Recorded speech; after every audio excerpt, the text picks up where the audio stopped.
3, 2, 1, go! Assuming this works. So, Nekomata is a 4-mana 4/2 epic minion.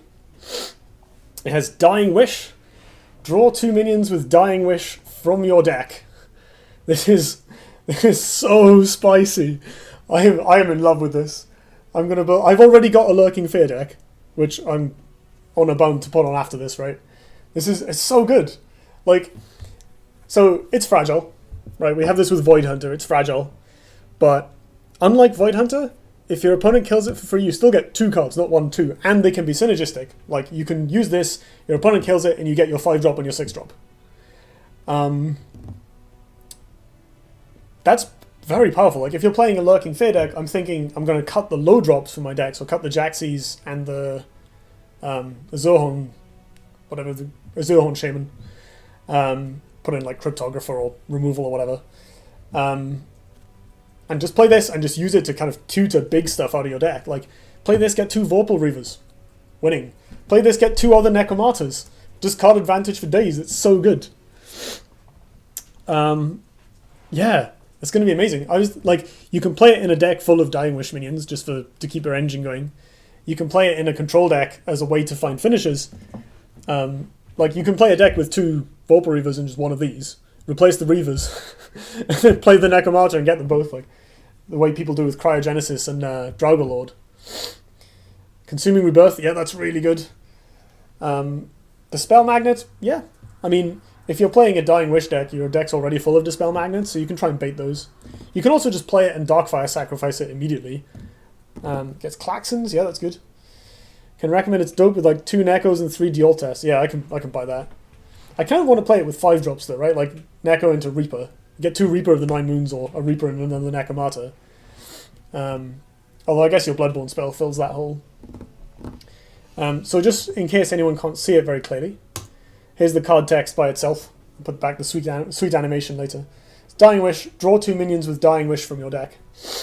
And like, you guys have all jumped ahead from me, but I prepared a slide with my obvious thoughts on this card, which is Lurking Fear everywhere. I'm going to lurk so much fear this expansion. I hope Dying Wish is like a theme.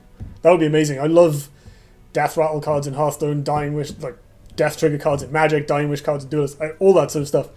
I'm all over it. If I can sacrifice my own creatures for value, I'm in. Can you just play 3 of these and have them be a bunch of 4/2s? Like, no other Dying Wish minions. That's probably not good enough because the last one won't get anything. And 4/2s are not very exciting, so you would want something else to hit. But Nekomata hitting like Reaper plus Nekomata is really good. There's a lot of value. What does Lurking Fear do? Lurking Fear is a 2-mana spell. It permanently reduces the cost of all Dying Wish minions in your hand and deck by 1. Let me find... Where's my Lurking Fear deck?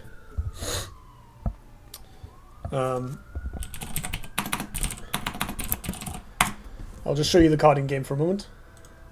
There we go. Expansion is pretty cool so far. Yeah, you are not kidding. This is exciting. I'm going to be playing this deck in a minute, but let's just get the card back up. I love the animation as well. I like that the animations are getting more and more complex and nuanced as the artists have gotten more and more comfortable. So you just get these increasingly exciting designs. It's not something that I would think that animation would do. Like, it looks ninja. But I guess it's in the same family as like Night Sorrow Assassin, these lithe Abyssian creatures. Dying Wish decks needed a draw card. Void Hunter was too slow. Yeah, maybe I can cut Right to the Undervault with this out. Can cut like 1 Blood Echo is going on to 2. A Right of the Undervault and like an expensive card. Oh no, cut cheap stuff, right? So the other thing I was thinking is, you can totally play this with Keeper of the Veil. Like, there's probably enough cheap stuff in Abyssian that you can... what's the thought? I wonder if I can... There's probably enough cheap stuff in Abyss that you can survive without playing any minions for the first couple turns. Like, you've got Grasp of Agony, you've got Demonic Lure, Sphere of Darkness, Echoing Shriek, I guess. Actually, that's going to be really good in a Keeper deck, right? Inkhorn Gaze if you must, but that's pretty bad. Spectral Blade, Punish if you're playing Cassiver, Ritual Banishing if you're playing Lilith. And then you can play this thing. Dioltas, Reaper, probably Vorpal Reaver. I don't know about Grimes.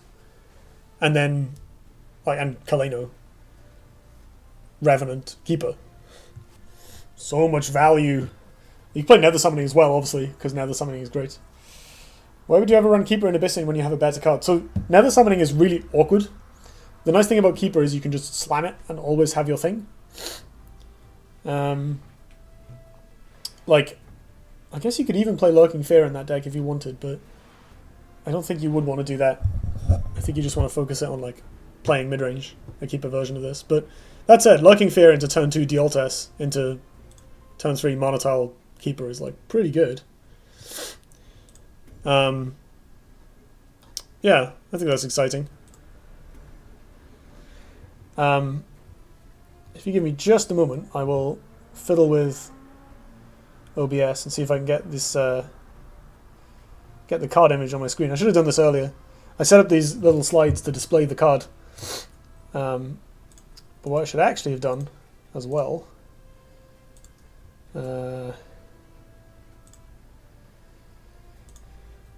need some loading music. There we go. Just put this. I apologize to anyone who likes the battle log, by the way. Just put the spoiler there, so anyone who comes in late can see it. The only minion you really want to bring back with Keepers is Revenant. I don't know, I've had a lot of good times bringing back Dioltas with Keeper in Magmar. Nekomata means cats if you translate from Japanese to English. That's really interesting. So the first thing I thought when I saw the animation is it reminded me of Felicia from BlazBlue, who is a cat woman character who runs around and claws things frantically. Kind of pinballs around the screen like Sonic the Hedgehog. So it's quite interesting that that's actually what it's meant to be. Spot on. Well done, artists. I've played Keeper for 2 seasons in a row, I know this. Keepering for the win. Alright. Let's play some ladder. In honor of this amazing spoiler, I'm going to lurk some fear. Tower Karka, yes! Sorry, that's the one from BlazBlue. Felicia is from Darkstalkers. But they're both very similar. This is quite a good hand. Turn 1 this into Jaxi. Turn 2 Sarlacc. Can replace one of these guys. Can just jam a Reaper on turn 2. The only awkward thing is we can't go Lurking Fear and Sarlacc on turn 1. That would be ideal. But I think I'm going to keep this anyway. Because my opponent probably has natural selection in the deck. Where are my 20 Wraithling boards? They still exist. I mean, the Swarm decks tend to win pretty quickly nowadays. So I guess they don't last very long with their Swarm boards. I guess the battle log still shows a couple of things off the top. That's pretty good. Mech Starhorn. Alright, sure. This is probably a bad matchup. We don't really have good ways of dealing with Mech.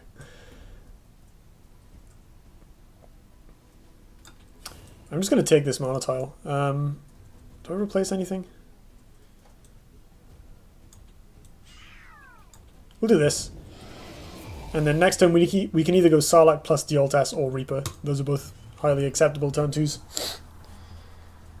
If you play a bunch of Revenants in your Lurking Beams. The only weakness of this deck is it doesn't have Spectral Revenant. That's not the only weakness. A weakness of this deck is it doesn't have Spectral Revenant. Is it Eternal? What are you thinking of? You're thinking of the artifact, the releaser. The one that's like Keeper when it breaks. You could play that. Is that an official skin? Lilith, or the Sarlacc one? This is the PAX skin, I think. I got it from. There was a lore contest on the forums way back, and I submitted one of the winning entries. It's really cool looking. It's kind of robotic. Crap. I don't have removal for that. Sweet. Okay. So I guess I can punch this, come up here, play Sarlacc, play Duelyst. This is pretty bad at the moment. Grimes, that's a good turn 3. I'll take that. Let's go aggressive.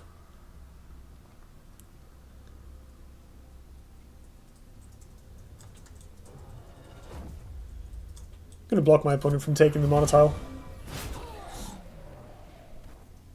I think I'll leave the Jaxi up. It means my opponent has to stand still if they want to like Plasma Storm. Sarlacc is 2 mana again. What is this beta? I would love it if Sarlacc was 2 mana all the time. It would see so much play though.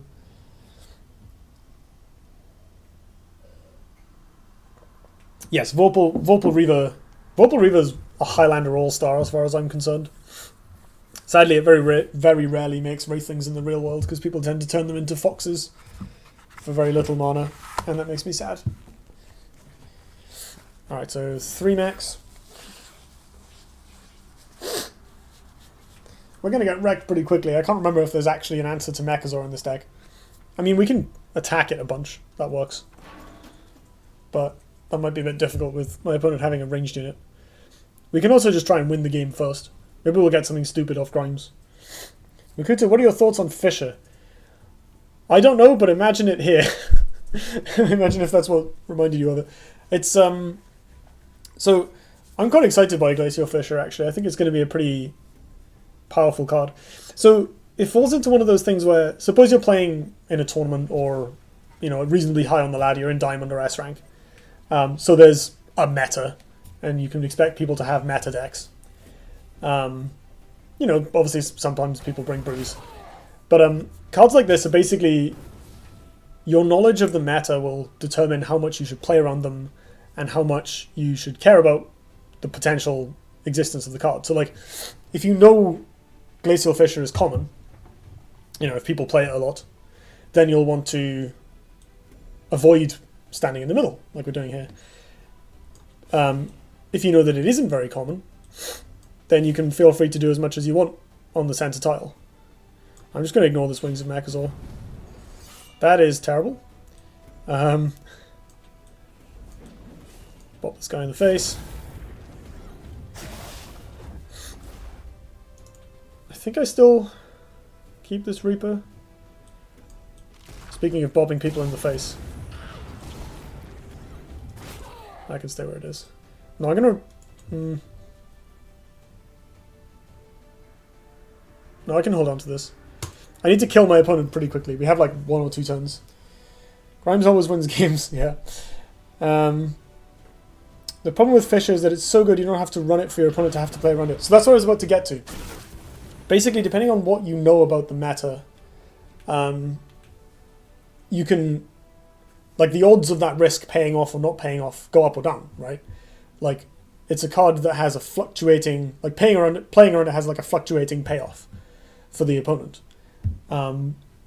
So, there might be games where you just stay off the center tile and Glacial Elemental never does anything.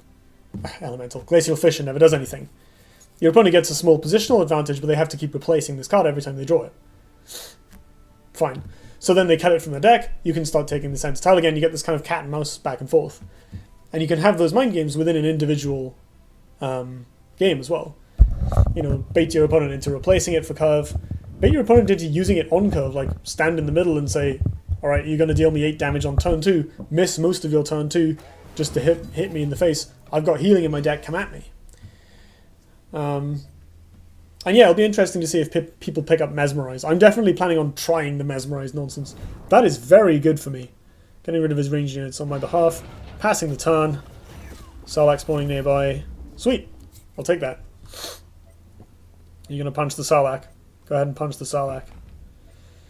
So now do I play the other Grimes again? I think, rather than a Shadow Dancer? I think so. I'm going to try and box my opponent in a bit. And set up for a Shadow Dancer lethal next turn. Playing Grimes here rather than Reaper because it's just more bodies. Speaking of more bodies. Let's hope Sarlacc spawns someone nearby again. Should I replace this? Yes. We want something that kills my opponent. Ooh, Blood Echoes, that's not bad. You are the one who wins the positional advantage, though. Yes. So it's one of those interesting cards where it's like, is the positional advantage of actually having it worth the slots? Like, the ideal situation is your opponent plays around it the whole game and you've cut it from your deck. Right, that's the dream. Or they don't play around it and you kill them with it. So you want to try and position yourself at one of the kind of... You want to try and walk into one of the degenerate cases. When there's an average situation where like you're trying to figure out if your opponent's going to decide they have to go for it and you're like not really sure, neither of you are sure whether they have it, whether they don't have it, when to replace, it's going to be a bit of a pain in the ass. So as the player, you want to position yourself in this spot where you're coming out on the winning end of that. Like either your opponent is confident you don't have it and you do, or vice versa. Also, let's remember that Fae can win by staying far away. Yeah, you can cross this center tile quite easily though, right? Yeah, Blood Echoes and Grimes is pretty spicy. No, I think the card is very polarizing. It wouldn't surprise me if it ends up getting enough, just because of how like crazy impactful the card is when you actually cast it for value. But it'll be interesting to see whether it does anything and whether it costs people that much to stay off the center. Like the center tile is a very valuable piece of real estate, so I'm kind of curious to see whether, like, it strikes me as the sort of design where it's an experiment. You know, we're gonna get to we're gonna get to find out whether that position, you know, whether taking the center tile is worth it. We have lethal, right? Yeah. 6, 7, 8, 9, 10, 11. Yeah.